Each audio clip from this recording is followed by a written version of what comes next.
harsh cutoff for John Cena. Good evening, Grand Rapids. I'm your anchor, Nicole. And I'm your other anchor, Sean. And because you all were trying to suck up the last little bit of this unseasonably late summer and Sumner at Art Prize, we've gathered the world, national, and local news that you may have missed. You're welcome, Grand Rapids. This is... NewsFlash, ding. Ding dong. Already in sync. Our top story tonight. So the government is shut down, and that means that, yes, once again, we aren't sure if we have enough money to run this country for the fourth year in a row. Now, some conspiracy theorists allege that the Senate simply wanted some time to really listen to and enjoy the new Taylor Swift album. However, more on that album drop later. Republicans, however, are saying the shutdown is due to Democrats trying to sneak in health care for immigrants, but that's not a thing and never has been a thing. But apparently, according to House Speaker Johnson, it is up to the Dems to stop the madness. Yeah, we've been trying. Try telling that to your guy. Claiming the power to invade U.S. cities like Chicago and Portland. I guess you can control the House, Senate, and Supreme Court, but when it comes to paying essential government workers and ensuring health care coverage for all, that's outside your control. Guess that big, beautiful bill has been a bunch of big, beautiful bull. In other depressing news, Trump signed a new national security directive identifying what exactly constitutes a terrorist threat. And apparently, it's anyone expressing anti-American, anti-capitalism, or anti-Christian sentiments. So, anybody using free speech? Most of America, I suppose? What does this mean for our melting pot when all the flavors were just starting to get to know each other? Now we're going to start pulling them out? I don't know. I guess it's true. Trump is a classic American. I mean, after all, he started his political career by demanding to see Obama's birth certificate, right? He was a passionate advocate of capitalism. Just ask anyone who's ever helped build one of his buildings or eaten one of his steaks or attended his university. Best of all, he also, they highlight targeting anyone who wishes to overthrow the United States government. Just the sort of thing a publicly elected official, certainly not a dictator, perish the thought, would do after their supporters stormed the Capitol on January 6th. You know, it's a little bit like O.J. Simpson going on a massive anti-glove campaign as soon as he got acquitted. So I guess buckle up, everybody, for the new Trump's America, where everyone looks, thinks, eats, and talks like him. It'll still be a melting pot, because we're all going to look like lumps of fondue.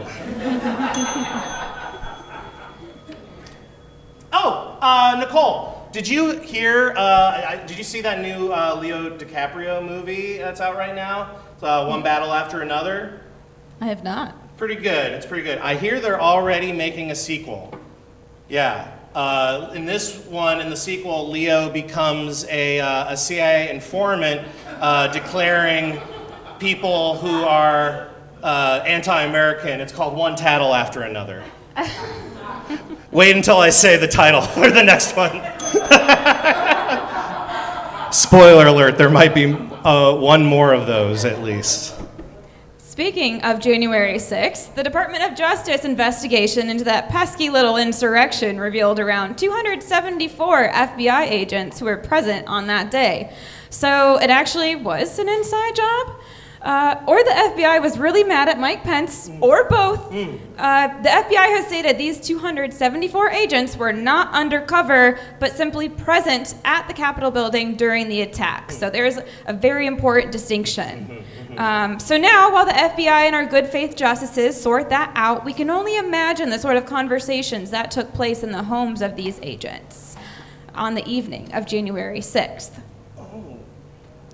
Hey, honey, you're home late. How was the protest? Did you see the news about it at all, or check Twitter? Not at all. I had a screen detox day.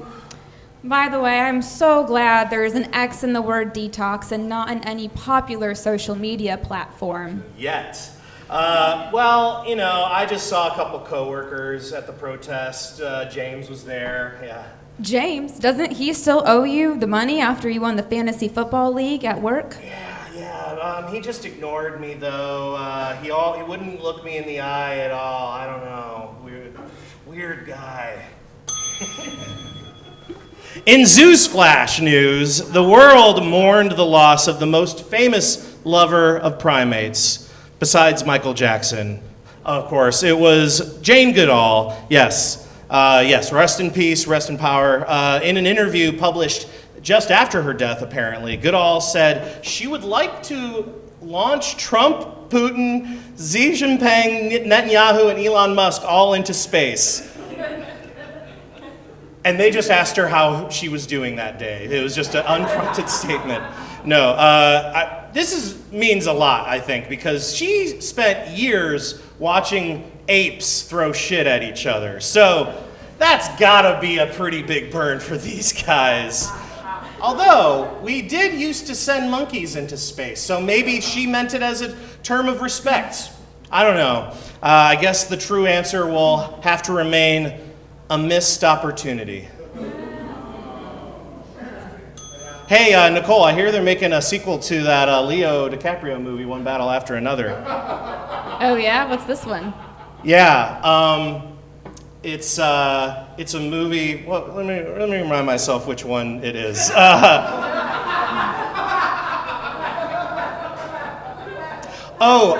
Yeah, it's about another lover of animals. It's actually another telling a biopic about the story of Temple Grandin.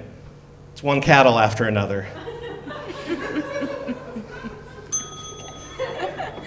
The Trump administration also announced new tariffs on a slew of goods, including 100% tariffs on pharmaceuticals and 50% tariffs on kitchen cabinets and furniture.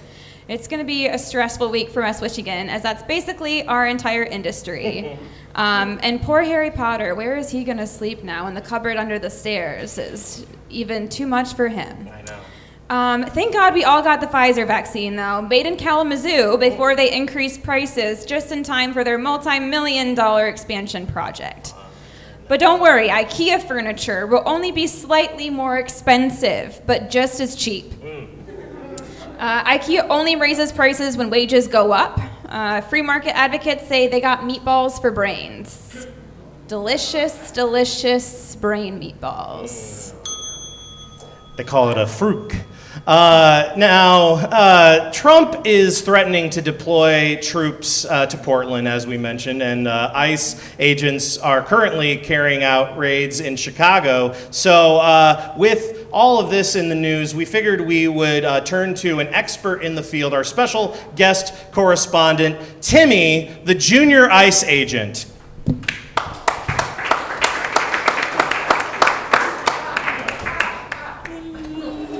Oh, so adorable with your gun and your giant lollipop. Here you go, Timmy. Here, let me hold that gun for you, or I'll hold the lollipop, whichever you feel safer without. There you go. Hello. So, Timmy, yeah, you can put the gun maybe on the table. That might make all of us feel more comfortable. Okay, fine, that's fine. They lifted the age restrictions for ICE agents a while back, and a lot of people saw that it was causing older folks, like retirees, but apparently they're also going in the other direction as well. How old are you? I'm only 8 years Oh old. boy. Well, got to start the job market young, I guess, in this new environment. Why exactly did you sign up for this, or did your parents maybe help you with it? I just know that the ice cream man didn't have any chocolate, so I deported him. Oh. And then my teachers all gave me bad grades, so I deported them. Oh, gotcha. Well, the first part I thought maybe made a little, because it's not ice cream. It stands for something else. But So you're just deporting adults in your life that are causing you anguish? Yes. You know, I guess more power to, maybe we won't go there. So you're mostly in here in West Michigan, right? You haven't gone outside of Michigan yet? Too scary. Yeah, it's pretty scary out there. But I did get a new role in an upcoming movie. Oh, you did? You got a role, you said? A role. Oh, right. Sorry, it was just hard to hear just a little bit with your speech impediment. What role is that? I'm 8 years old, you jerk. I'm sorry. You also have a gun, so I'm very nervous right now. What's the movie? It's the sequel to Leonardo DiCaprio's new movie. Oh, yeah? One rattle after another. Oh, interesting. Goo goo gaga. I think we might have another slide about that one a little bit later, but we'll see. Great. No, you're good. You're good. No, I'm glad to know that you're a part of that. Look, so Nicole, do you have any questions for Timmy? Lots of questions. Yeah. Not sure questions I want to ask with the loaded gun, but... Gun? I mean, are you? Oh. Yes. Yeah. That's not a real gun, obviously. That's like maybe a pop gun, or they've given you blanks. So I wouldn't test it, Timmy. No, don't look. Man. Well, okay. You know, this is America after all. We do seem to just get younger and younger with this one. Tim, so the whole thing going on in Chicago right now, they're actually, they're suing the president right now, the mayor of Chicago and the governor of Illinois. They're actually suing to prevent that from happening. Are you worried about what that's going to do about your employment? I just know that the other kids are getting really mean. Oh, the kids at school? Yeah. Are you planning on deporting any of them? No, Oh. they're calling me something that I don't really understand. I think it's called Hitler you. Oh boy, yeah. I imagine. I'm surprised other 8-year-olds know enough about history to call you that. How does that make you feel? Like I need the lollipop again. Yeah, here you go. You know what, Timmy? I think you've done a great job and a great. I appreciate you coming on the show to tell us about what's going on out on the front lines. So give it up for Timmy, the junior ICE agent, everybody.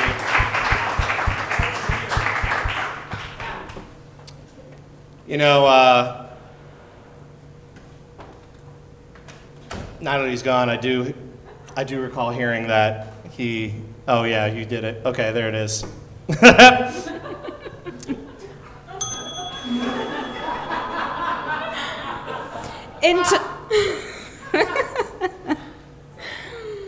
In tonight's Musk Minute.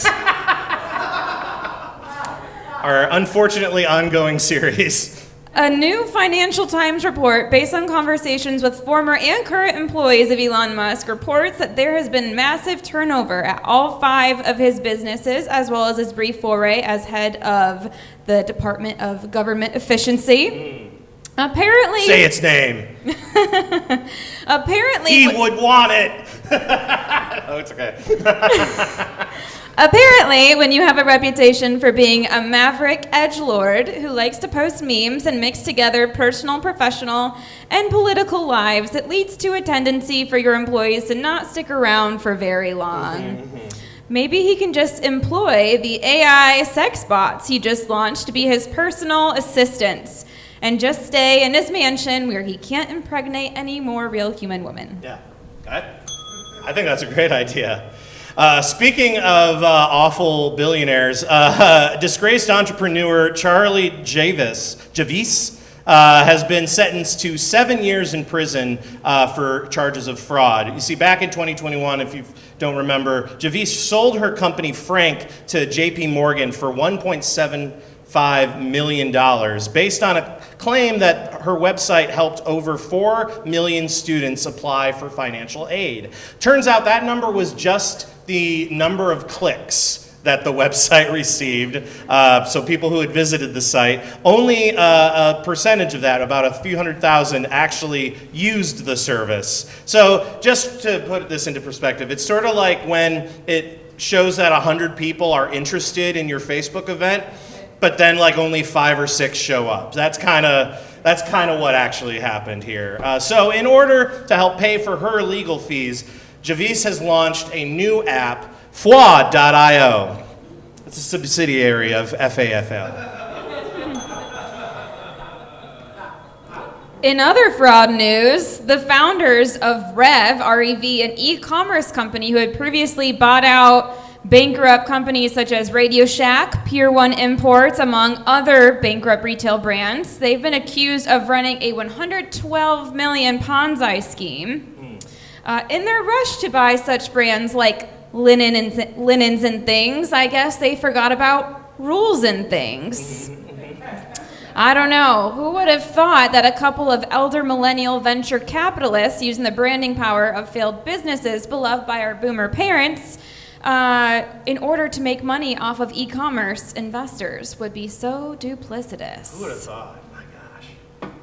In order to raise money for their legal fees, they're launching a fire sale of RC cars, decorative throw pillows, and tasteless vases. You know, now that I think about it, those stores always seemed a little bit like a Ponzi scheme to begin with, because you're telling me that this distressed lamp made of driftwood is $200? Come on, Pier 1. No, come on, yeah. Meta unveiled their new AI-powered glasses last month, but ran into a few technical problems during a live demo, leaving, I guess, digital egg all over Zuckerberg's face, which is a bit of a better headline than "Man uses AI-powered glasses to follow a cooking recipe." You know, I hear they're making a sequel to that Leonardo DiCaprio movie. Yeah. I think in this one, it's about a guy who joins his pickleball team. It's one paddle after another. Oh my gosh. In entertainment news, Nicole Kidman and Keith Urban have separated after 19 years of marriage. They reportedly filed their divorce at an AMC movie theater. You know, simply, the heartbreak feels good in a place like this, I quote. Looks like somebody's free for Holland too, though. Electric Zealand Boo. Yeah. Or its alternate title, One Stroopwafel After Another. It's getting there, right? We're working up to it. Enough times. In local sports news, the city revealed our new soccer team's name officially after a celebration at Calder Plaza. The team will be called the AC Grand Rapids. Cool. Supposedly it stands for athletic club and not what I originally thought, anticlimactic. I mean, some may have thought that in the vein of the Grand Rapids Rise, inspired by the Phoenix mythos, or the Grand Rapids Griffins, right? That maybe all that DeVos and Van Andel money would lead to a cooler, another cryptid name, like the Grand Rapids Dogmen, right? But of course, soccer, I mean football, is of course a global sport. And so if we want to compete on a global scale, we can't risk having a team that translates to hombre pero. So, AC it is, I guess. And I guess after being years of associating with Furniture City and Beer City, someone's bright idea was to at least put athletic in the name of something, and maybe we can work our way backwards. You know? I hear they're making another sequel to that Leonardo DiCaprio movie. Yeah, it's based on Which one is it? Oh yeah, this one, it's based on, it's actually really just another remake of Chicken Run. It's called One Waddle After Another.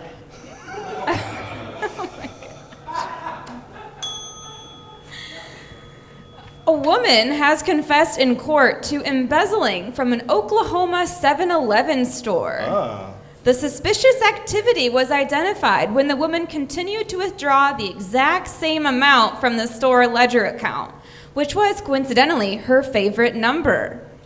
That number? 7-Eleven was my suspicion. 2,625, 2625. I guess she's not that stupid, y'all. I guess that's what happens when you get sloppy with your embezzling.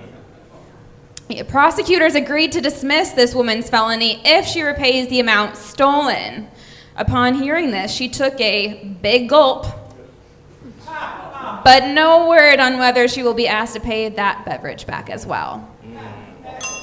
Hey, look at that, another NewsFlash. Apparently, a South American crocodile was found roaming a Bay City neighborhood a week ago, and of course, was quickly sent to Crocodile Carcel Modelo.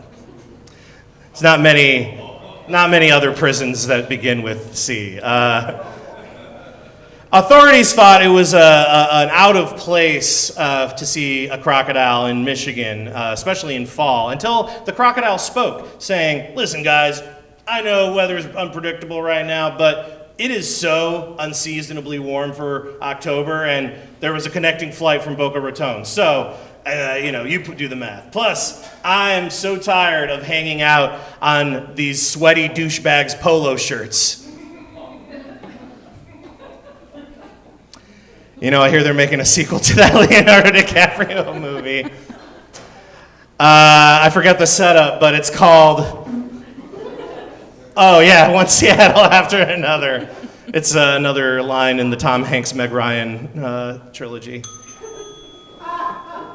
Swifties everywhere were relieved to see just 12 songs on Taylor Swift's new album, The Life of a Showgirl. Because no one has time these days to memorize the words to 31 songs. We see you, Tortured Poets Department.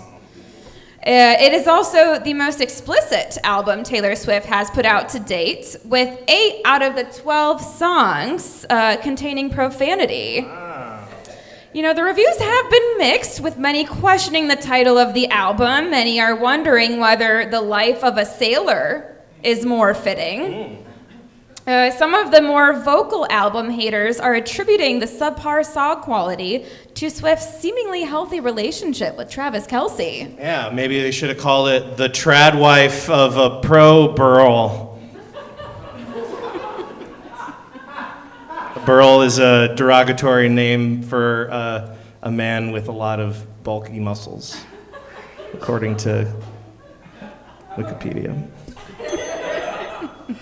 Hey, so here's the thing. I actually attended the theatrical album release party for this album with some of my Swiftie friends because, I'm nothing if not a cultural anthropologist, and sometimes just an apologist. It was fine, but I was a little bit confused because I guess for the theatrical release, they were expecting a lot of kids, so they played all the edited versions of all the songs. So I didn't see what the big deal was, There's just one song that was just about wood, I guess. I don't know, it seemed really random and out of place. I get it now. Nice? Gross? I don't know what to think anymore. Actually, I hear they're making another sequel to the Taylor Swift theatrical experience. Yeah, it's because of The Life of the Showgirl. They're going to call it One Tassel After Another. Oh.